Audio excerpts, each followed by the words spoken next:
Jake Morrison stood in front of the camera with dead eyes. The lights were too bright and the Zephyrian guards too close.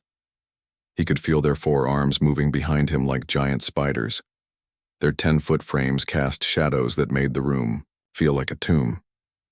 He had done this broadcast 100 times before, but today was different. Today he had to tell every human left alive that their nightmare was about to get worse. The red light on the camera turned on. Jake cleared his throat and began to speak the words they had forced him to memorize. Citizens of the former Earth territories and colonial worlds, I bring you important news from your Zephyrian protectors. The word protectors made him sick, but he kept talking. The High Command has decided to begin the final integration protocol for the benefit of all human populations. Jake paused. He knew what those words meant. Every person watching knew what they meant. The Zephyrians had been planning this for months. They called it integration, but humans had another name for it. They called it the end of everything that made them human. All humans above the age of 16 will report to designated medical facilities within the next 6 months, Jake continued. His voice stayed steady, even though his heart was breaking. There you will receive procedures that will help you serve your new purpose more effectively.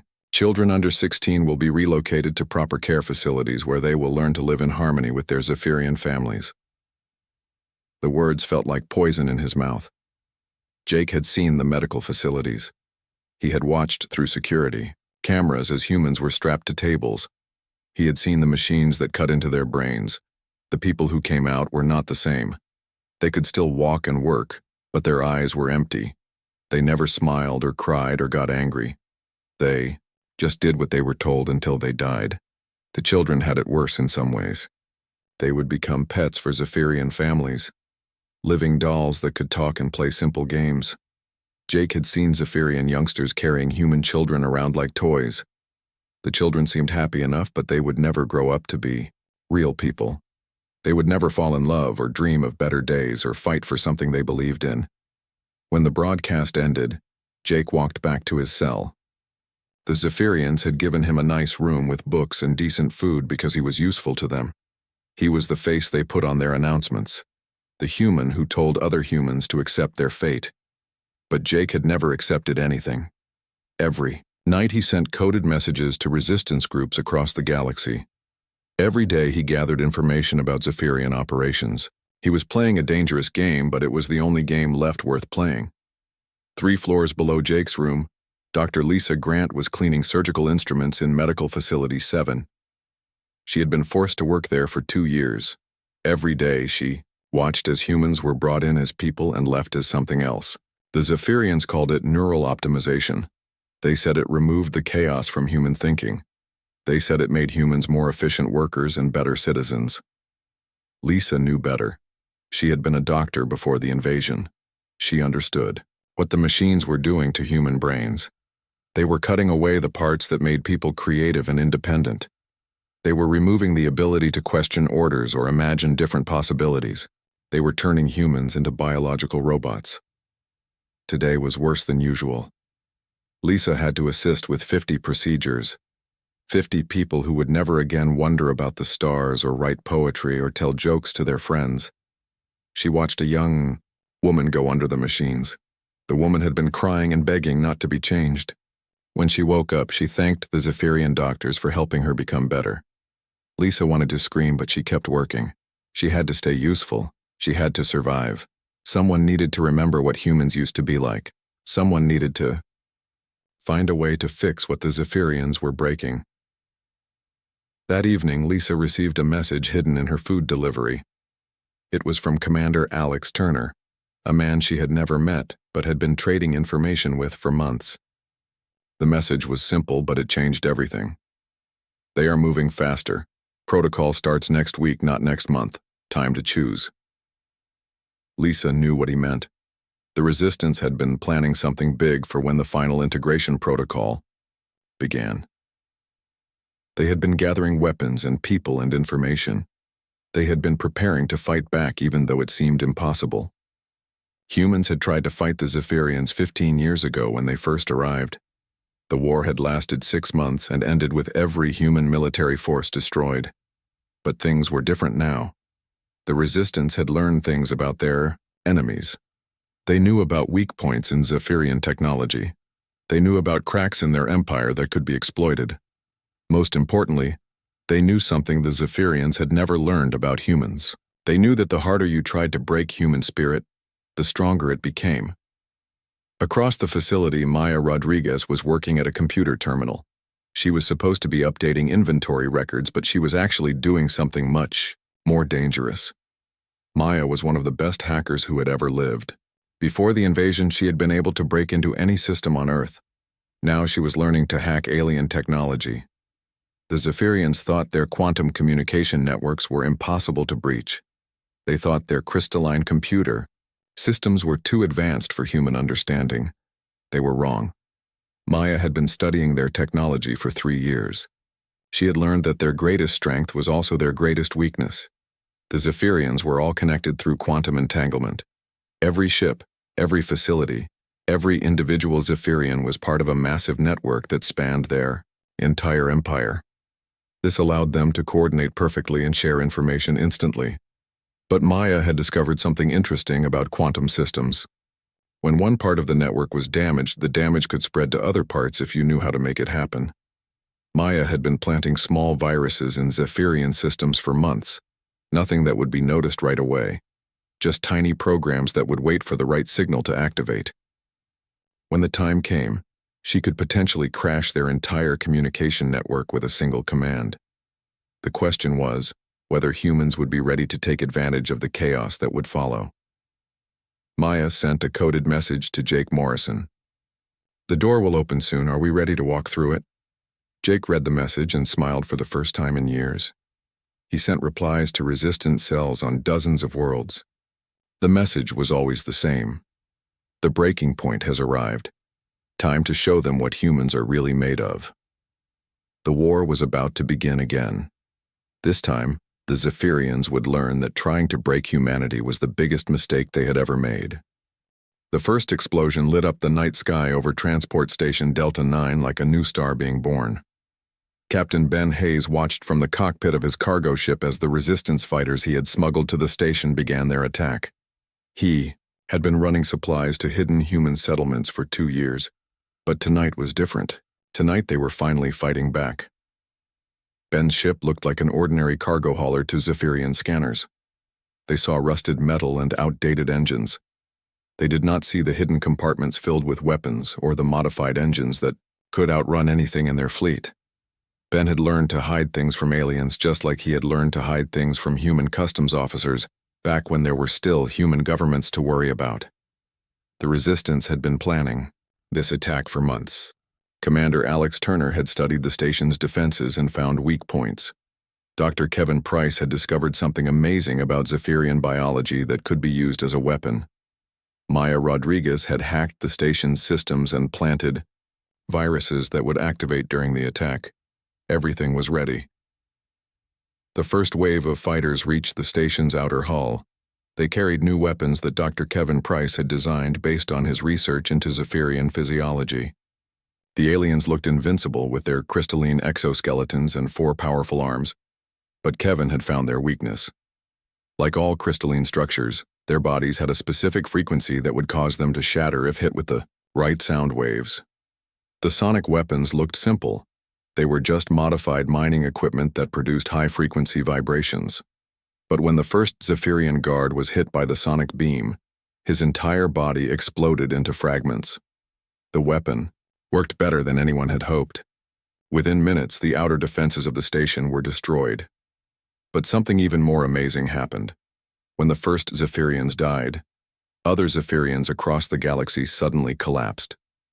The quantum communication network that connected all of them was carrying the death signals to other parts of their empire. Dr. Kevin Price had been right about their greatest weakness. Their connection to each other meant that damage to one could affect them all. Lieutenant Sophie Clark led her squad through the station's corridors. She had been just a junior officer when the Zephyrians invaded, but 15 years of guerrilla warfare had taught her how to fight. Her team moved fast and stayed quiet. They knew exactly where to go because Maya Rodriguez had provided them with complete maps of the facility. Sophie's target was the main communication array. If they could destroy it, The quantum feedback would spread to every Zephyrian facility in this sector of the galaxy. The array was heavily guarded, but the guards were confused and scared. They had never seen their people die so easily before. Some of them were already retreating when Sophie's team arrived. The battle for the communication array lasted less than an hour. Sophie's sonic weapons cut through Zephyrian defenses like paper. When the array finally exploded, the quantum shockwave traveled instantly across space. On 17 different worlds, Zephyrian commanders suddenly found themselves cut off from their superiors. Some of them panicked and made mistakes. Others tried to maintain control, but found their own forces turning against them as modified. Humans broke free from their conditioning. Back in Medical Facility 7, Dr. Lisa Grant was treating wounded resistance fighters who had been smuggled in by Ben Hayes. She was also doing something that should have been impossible. She was reversing the neural modifications that the Zephyrians had performed on human prisoners. Lisa had discovered something remarkable about human brains. The modifications were designed to work on species with fixed neural patterns. But human brains were different. They could adapt and grow new connections around damaged areas. The Zephyrians had tried to limit human creativity and independence, but the human brain kept fighting back. The first patient Lisa worked on was a factory worker named Carlos Martinez. He had been modified 6 months ago and had been working in a Zephyrian manufacturing plant ever since. But when Lisa began the reversal procedure, Carlos started remembering who he used to be. He remembered his wife and children. He remembered how much he hated the aliens who had destroyed his world. More importantly, Carlos remembered everything about the manufacturing plant where he worked. He knew which machines built which weapons. He knew where the power systems were located. He knew the schedules of the guards and the layout of the entire facility. When he was fully recovered, Carlos had a proposal for the resistance. "Let me go back to the plant," he said. "But this time, I will not be building weapons for them. I will be building weapons for us." Commander Alex Turner was coordinating attacks across multiple star systems from his hidden base in the asteroid belt. The attack on Delta 9 had been more successful than anyone had dreamed. The quantum feedback was disrupting Zephyrian operations across hundreds of worlds. But Alex knew this was just the beginning. The Resistance had been gathering information about Zephyrian technology for years.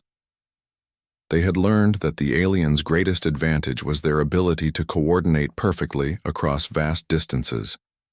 But they had also learned that this coordination made them vulnerable in ways they did not understand. Alex had been a military strategist before the invasion. He understood that every strength could become a weakness if you knew how to exploit it. The Zephyrians thought like a single organism spread across the galaxy. This made them incredibly efficient, but it also meant they could not adapt quickly to unexpected situations. Humans, on the other hand, were chaos incarnate. Every human thought differently and acted unpredictably. This had always been seen as a weakness by more organized species. But Alex was beginning to understand that human unpredictability was actually their greatest weapon against an enemy that planned everything in advance. Maya Rodriguez was working deep in the computer networks of a Zephyrian command center. She had been physically captured 3 days ago, but the aliens did not know that she had wanted to be captured. Being inside their most secure facility gave her access to systems she could never have hacked from the outside. The Zephyrians had put her to work maintaining their computer systems because they needed human creativity to solve technical problems. They thought they were using her skills for their benefit. They did not know that Maya was using their own systems against them. Every program she wrote contained hidden code that would activate when the right signals were sent. Every system she repaired was left with secret backdoors that only she knew about. The Zephyrians were giving her the keys to their entire empire, and they did not even realize it. Maya had discovered something incredible in the Zephyrian databases. Humans were not the first species they had conquered. Over the past 1,000 years, the Zephyrian Empire had enslaved dozens of different alien races. But they were the first species to fight back effectively. All the other conquered races had been similar to the Zephyrians in some ways. They had collective consciousness or hive minds or other forms of organized thinking. This made them relatively easy to control once their leadership was eliminated. But humans were different. Humans had never been organized in their entire history. Every human was an individual with their own thoughts and goals and dreams. This made humans almost impossible to predict or control. Even when their bodies were modified, their minds kept finding new ways to resist. Even when they were separated and isolated, they found ways to communicate and coordinate.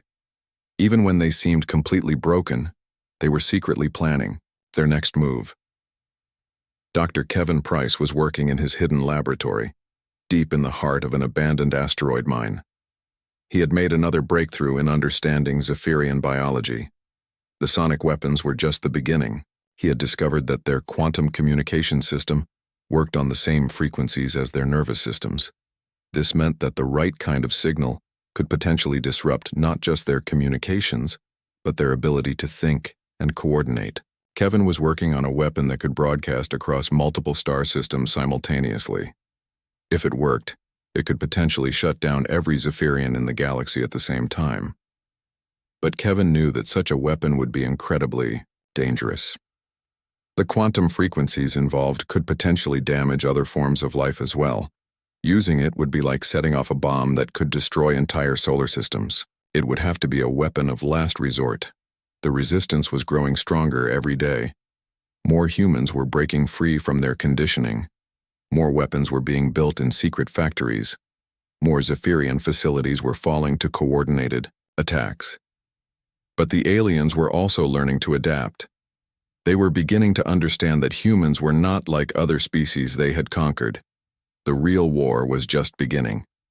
And for the first time in 15 years, humans had reason to hope that they might actually win. General Patricia Wade emerged from the underground bunker where she had been hiding for 15 years.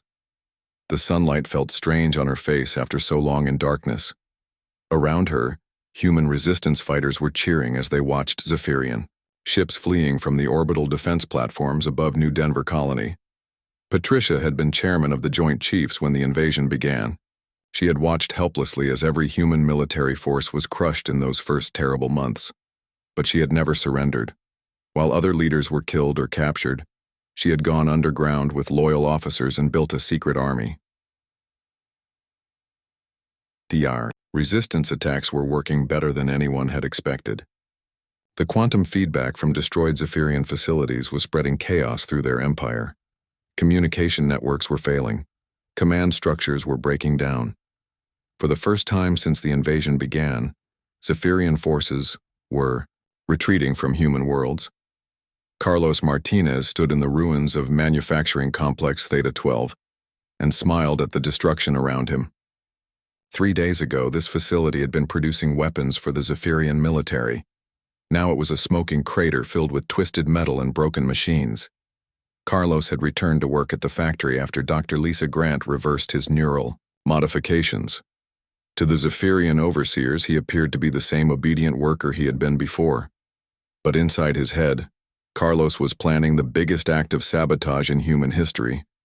The factory produced quantum communication arrays for Zephyrian warships. Carlos knew every step of the manufacturing process. More importantly, he knew how to build the arrays with hidden flaws that would cause them to fail at exactly the right moment. For 6 months, Carlos had been sabotaging every array that passed through his workstation. When the resistance finally attacked the factory, Carlos was ready. He had programmed the facility's own manufacturing robots to turn against their Zephyrian masters. He had rigged the power systems to overload and destroy the entire complex. He had even convinced other modified workers to remember who they really were and join the fight. The explosion that destroyed Theta 12 was visible from space, but the real damage was done by the thousands of sabotaged communication arrays that were already installed in Zephyrian ships across the galaxy. One by one, those ships were losing contact with their commanders just when they needed coordination most. Dr. Amanda Foster was studying captured Zephyrian prisoners in a secret research facility hidden inside a hollowed-out moon. Amanda was a xenobiologist who had spent her career studying alien life forms. Now she was using that knowledge to find ways to defeat humanity's enemies. What she had learned about Zephyrian psychology was fascinating and terrifying. The aliens were not individuals in the way humans understood the concept. They were more like cells in a vast organism that spanned multiple star systems. Each Zephyrian could access the memories and experiences of every other Zephyrian through their quantum communication network. This collective consciousness was supposed to make them superior to species like humans, who had to learn everything, individually. But Amanda had discovered a major flaw in their system.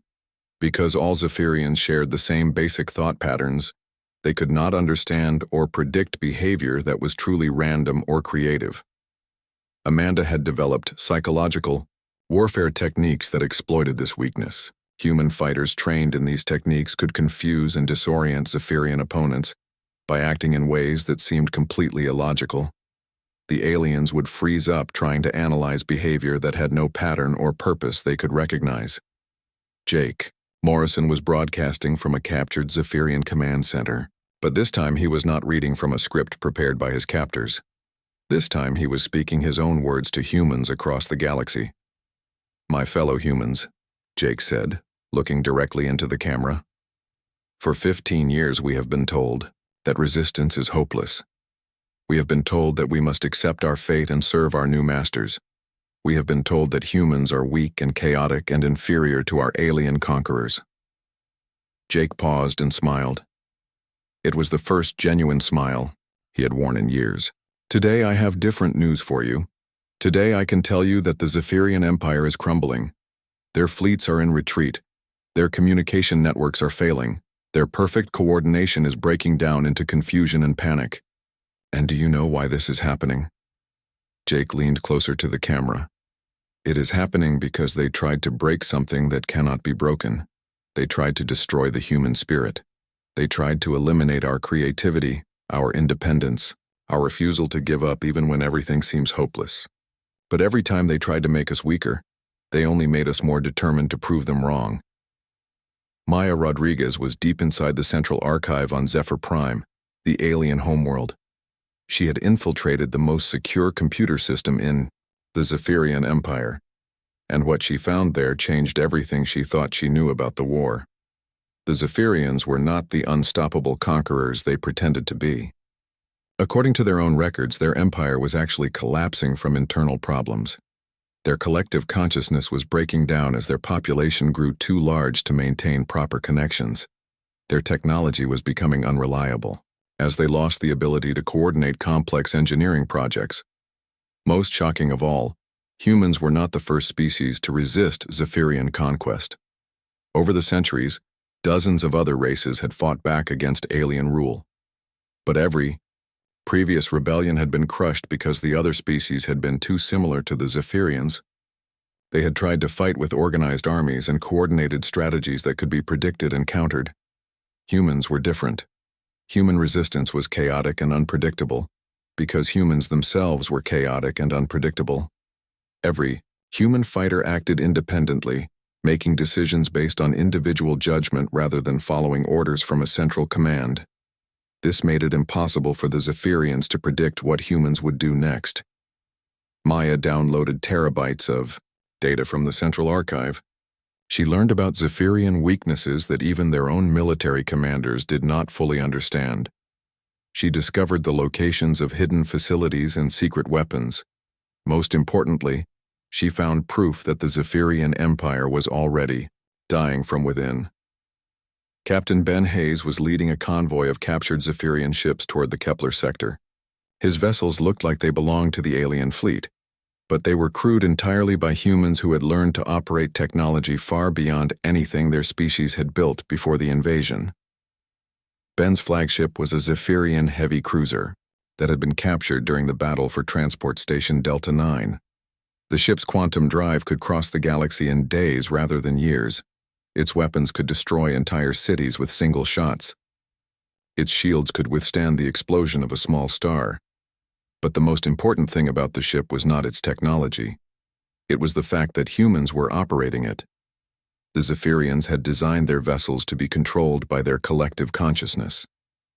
Every system required multiple minds working in perfect harmony to function properly. Human crews could not share thoughts the way Zephyrians did. But they had something the aliens lacked. They had the ability to adapt and improvise when things went wrong. When a Zephyrian ship suffered damage, the crew would often panic because they had no experience dealing with unexpected problems. When a human ship suffered damage, the crew would find creative solutions that their enemies could never anticipate. Lieutenant Sophie Clark was training new resistance fighters at a secret base hidden in the rings of Saturn. The volunteers came from dozens of different worlds where humans had broken free from Zephyrian control. They were farmers and factory workers and former office clerks who had never held weapons before. But they all had one thing in common. They all refused to accept defeat. Sophie taught them how to use sonic weapons against Zephyrian forces. She showed them how to move without being detected by alien sensors. She trained them in the psychological warfare techniques that Dr. Amanda Foster had developed. Most importantly, she taught them to trust their own instincts and act independently rather than waiting for orders from above. The new fighters were not soldiers in the traditional sense. They did not march in formation or follow complex battle plans. Instead, they worked in small groups that could adapt to changing situations without needing constant communication with headquarters. This made them incredibly difficult for the Zephyrians to track or counter. Dr. Kevin Price had perfected his quantum cascade weapon, but he was having second thoughts about using it. The weapon could potentially shut down every Zephyrian in the galaxy simultaneously, ending the war in a single strike. But the quantum frequencies involved were so powerful that they might also damage other forms of life. Kevin had run computer simulations of what would happen if the weapon was fired. The results were disturbing. The quantum cascade could potentially disrupt the neural systems of any species that used quantum entanglement for communication or thought. This included several alien races that were neutral in the conflict between humans and Zephyrians. Using the weapon might save humanity, but it could also commit genocide against innocent species. Kevin faced an impossible choice. Admiral Sam Mitchell watched from the bridge of his flagship as the largest space battle in galactic history began to unfold around him. Thousands of ships filled the void between Earth and Mars, their weapons lighting up space like a deadly fireworks display. On one side was the combined might of the Zephyrian Empire. On the other side was humanity's last hope for freedom. Sam had been captain of a small patrol ship when the Zephyrians first invaded 15 years ago. He had watched helplessly as their superior technology destroyed every human fleet in a matter of weeks. Now he commanded a force of captured Zephyrian vessels crewed by humans who had learned to use alien technology better than the aliens themselves. The battle was not going according to any plan that either side had made. Human commanders were making decisions independently based on what they saw in front of them. Zephyrian commanders were trying to coordinate their forces through quantum communication networks that kept failing due to the sabotage that Carlos Martinez and others had built into their systems. Rachel Green was working frantically in the engineering section of Sam's flagship. She was a civilian engineer who had volunteered to help the resistance even though she had no military training. Rachel's job was to keep the captured Zephyrian technology working, despite the fact that it had not been designed for human use. The aliens had built their ships to be operated by crews with shared consciousness. Every system required multiple minds working in perfect harmony to function at peak efficiency.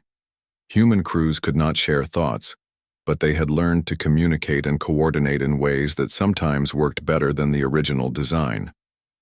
Rachel had been modifying Zephyrian technology for months. She had developed hybrid systems that combined alien capabilities with human creativity. The weapons on her ship could now adapt to different targets automatically.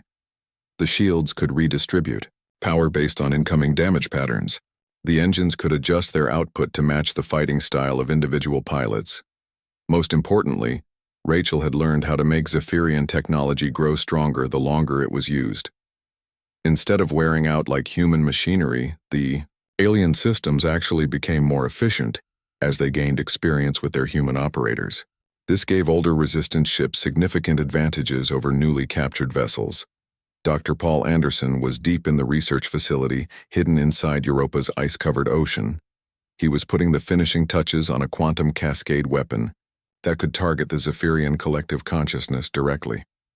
Unlike Dr. Kevin Price's planet-killing device, Paul's weapon was designed to disrupt alien thought patterns without causing physical damage to other species. The weapon worked by sending specific quantum frequencies through the Zephyrian communication network. These frequencies would cause temporary confusion and disorientation in alien minds without permanently damaging their brain structures. The effect would last only a few hours, but that might be long enough for human forces to win decisive victories. Paul had tested the weapon on captured Zephyrian prisoners. The results were promising but also disturbing. When exposed to the quantum frequencies, the aliens became completely helpless. They could not move or think or communicate with each other. They just stood motionless like statues until the effect wore off. Using the weapon felt like cheating, but Paul reminded himself that the Zephyrians had been trying to lobotomize every human in the galaxy. If temporary mental disruption could save his species from permanent enslavement, then the choice was clear. Commander Alex Turner was coordinating resistance operations from his hidden base when the most important intelligence report of the war arrived.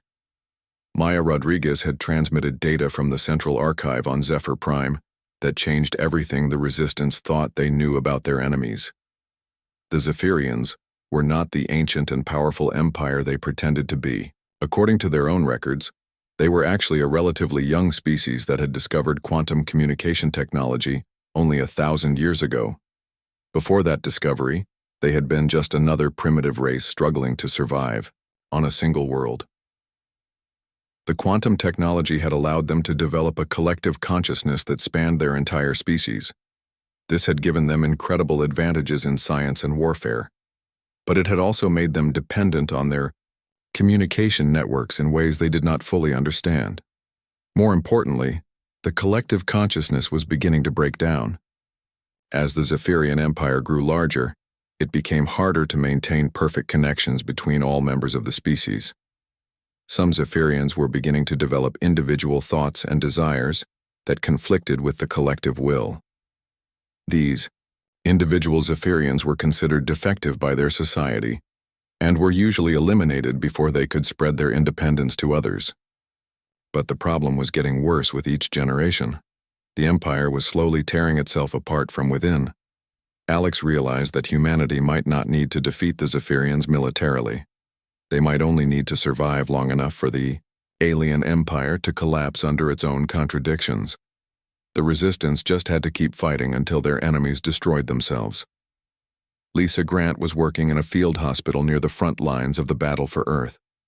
She was treating wounded human fighters and captured Zephyrian prisoners with equal dedication. Lisa believed that showing compassion for enemies was one of the things that made humans different from their conquerors. The wounded Zephyrians were confused and frightened. They had never experienced individual pain or fear before because their collective consciousness normally distributed such feelings across their entire species. Being cut off from the network left them feeling isolated and vulnerable in ways they could not understand. Lisa discovered something amazing while treating these patients. Zephyrians who were separated from their collective consciousness for extended periods began to develop individual personalities. They started making decisions based on personal preferences rather than group consensus. They began to question orders from their superiors.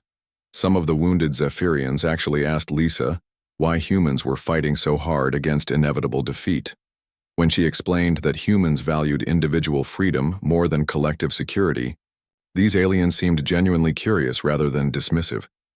A few even expressed doubts about whether the conquest of humanity had been the right decision. Lisa realized that the Zephyrian collective consciousness might be as much a prison for the aliens as human labor camps were for her own people.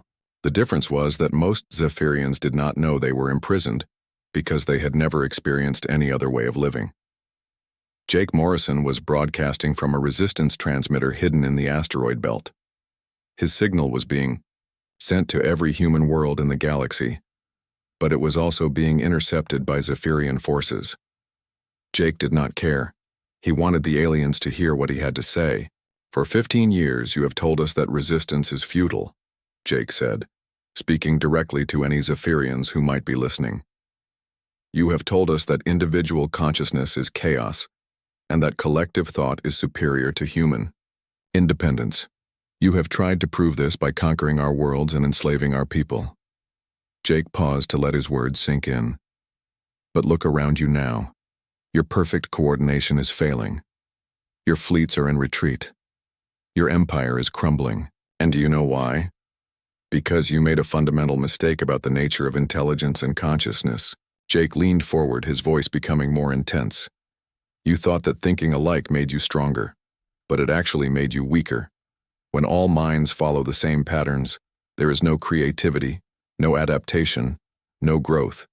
You became so focused on maintaining your collective consciousness that you forgot how to change and evolve. The signal was being jammed by Zephyrian forces, but Jake kept talking. Humans are different. Every human thinks differently.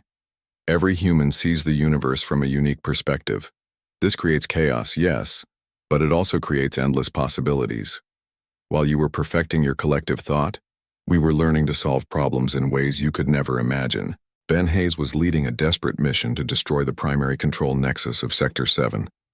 The facility was the most heavily defended installation in the Zephyrian Empire, but it was also the key to their entire regional command structure. If it could be destroyed, the quantum feedback would cripple alien operations across 12 star systems. The mission was supposed to be a suicide run. The Nexus was protected by layers of shields and weapons that should have been able to stop any attack. But Ben's team had advantages that the defenders could not anticipate.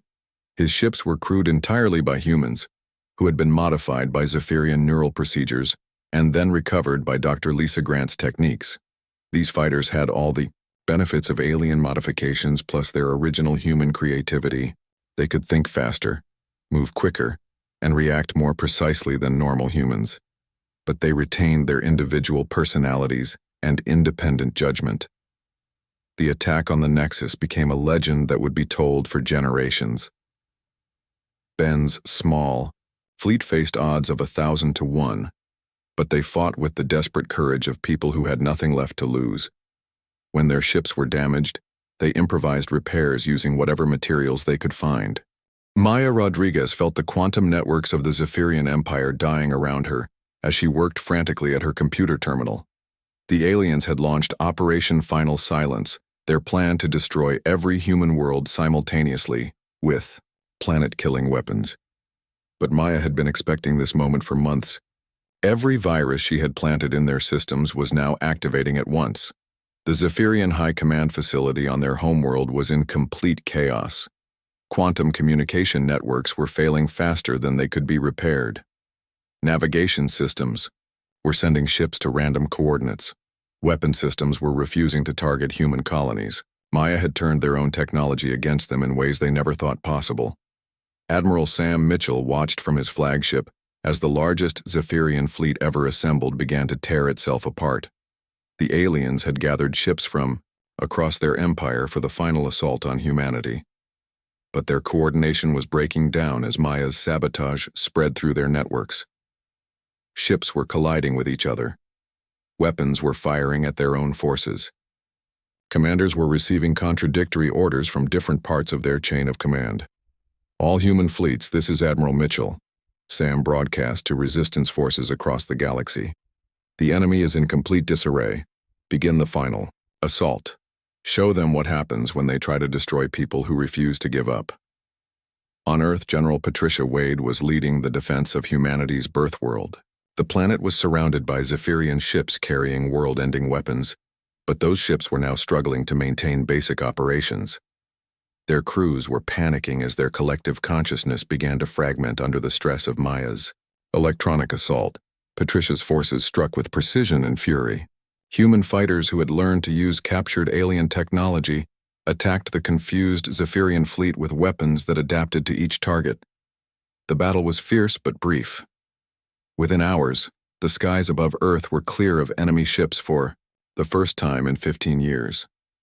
Jake Morrison was deep inside the Zephyrian High Command complex, leading a strike team toward the central control chamber. He had volunteered for this mission knowing that it would probably be his last. But someone needed to reach the heart of the enemy empire and deliver a message that could end the war forever. The corridors of the facility were filled with confused and frightened Zephyrians. Their collective consciousness was breaking down under the strain of simultaneous failures across their empire. For the first time in their species' history, individual Zephyrians were being forced to think and act independently. Most of them had no idea how to handle the experience. Jake's team encountered little resistance as they moved deeper into the complex. The aliens they met seemed more interested in trying to understand what was happening to their minds than in fighting human intruders. Some of them actually approached Jake with questions about individual consciousness and personal identity. Dr. Kevin Price had made a decision that would haunt him for the rest of his life. He activated his quantum cascade weapon, but not in the way he had originally planned. Instead of using it to kill Zephyrians, he used it to permanently sever their connections to the collective consciousness. Every alien in the galaxy would suddenly become an individual whether they wanted to or not. The effect was immediate and dramatic. Across thousands of star systems, Zephyrians stopped in the middle of whatever they were doing and stared around them in wonder and terror. They were experiencing individual thought for the first time in their lives. Some of them collapsed from the shock. Others began asking questions that their species had never needed to ask before. Who am I? What do I want? Why am I here? These were concepts that had been meaningless to a collective consciousness. But now every Zephyrian was forced to confront the reality of personal existence. Captain Ben Hayes was leading the assault on Zephyr Prime itself. His fleet of captured alien ships had been joined by thousands of other vessels crewed by humans from across the galaxy. They came from every conquered world, representing every walk of human life. Former soldiers fought alongside farmers and teachers and artists who had never held weapons before the invasion. The battle for the Zephyrian homeworld was unlike anything that had ever been seen before. It was not just a military conflict, but a clash between two completely different ways of thinking about existence itself. On one side were beings who had always thought as a single entity.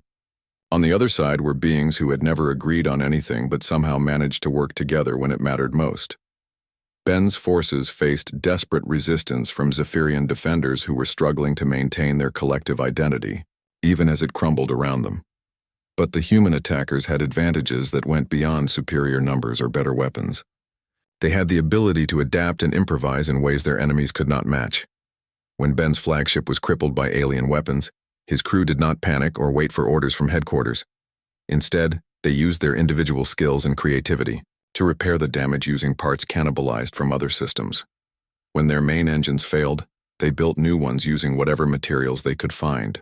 When their weapons ran out of ammunition, they found ways to turn asteroid mining equipment into devastating weapons. Dr. Lisa Grant was working in a field hospital that had been set up in the ruins of a Zephyrian city. She was treating wounded fighters from both sides of the conflict with equal care. The injured Zephyrians were experiencing something completely new to their species. They were afraid to die as individuals rather than as part of a collective. Lisa discovered that many of these wounded aliens were not actually hostile toward humans. Cut off from their collective consciousness, they were beginning to think for themselves about the war and their role in it. Some of them expressed regret about the conquest of human worlds. Others asked Lisa to explain why individual freedom was worth fighting for. It is not about being better than others, Lisa explained to one wounded Zephyrian who had asked her why humans valued independence so highly. It is about being yourself. Every person in the universe is unique and special. When you force everyone to think the same way, you lose all the wonderful differences that make life interesting. The Zephyrian looked confused. But differences cause conflict and chaos. Lisa smiled. Yes, they do. But they also cause growth and change and discovery. Without differences, there would be no art, no music, no stories, no dreams. Life would be perfectly efficient and completely boring. Jake Morrison finally reached the central control chamber of the Zephyrian High Command. Inside, he found the leaders of the alien empire huddled together in confusion and fear. They were trying desperately to re-establish their collective consciousness, but Kevin's quantum cascade had made that impossible. The Zephyrian High Commander looked at Jake with eyes that showed individual awareness for the first time in his long life. "What have you done to us?" he asked. "We have given you what you tried to take from us," Jake replied. "The right to think for yourself. The ability to choose your own path. The chance to discover who you really are when you are not being told what to think by others." The High Commander seemed to consider this. "But we do not know how to be individuals. We have never learned to think alone. We will die without our connections to each other."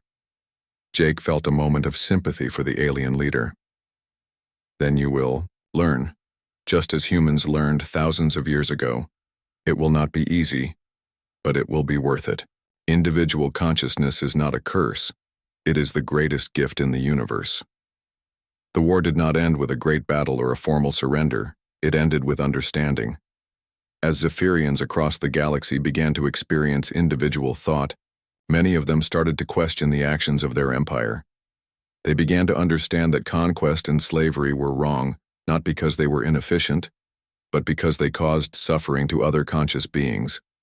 Some Zephyrians could not handle the transition to individual consciousness and simply shut down mentally. Others became violent and dangerous as they struggled to cope with unfamiliar emotions and desires. But many adapted to their new way of thinking and began to explore what it meant to be a person rather than part of a collective. President Maria. Santos was elected by the liberated human colonies to lead the new government that would rebuild civilization after 15 years of alien rule. Maria had been a teacher before the invasion.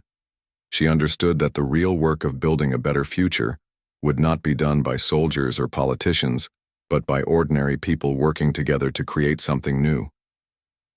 One of Maria's first acts as president was to establish the Human Zephyrian Alliance. This organization would help individual Zephyrians adapt to their new consciousness, while also ensuring that they could never again threaten the freedom of other species. It was not about revenge or punishment, but about building a galaxy where every conscious being could choose their own destiny. Captain John Davis was one of the young officers who volunteered to work with reformed Zephyrians in exploring the galaxy peacefully. John had been just a child when the invasion began, but he had grown up fighting for human freedom. Now he was helping to create a universe where such fights would never be necessary again.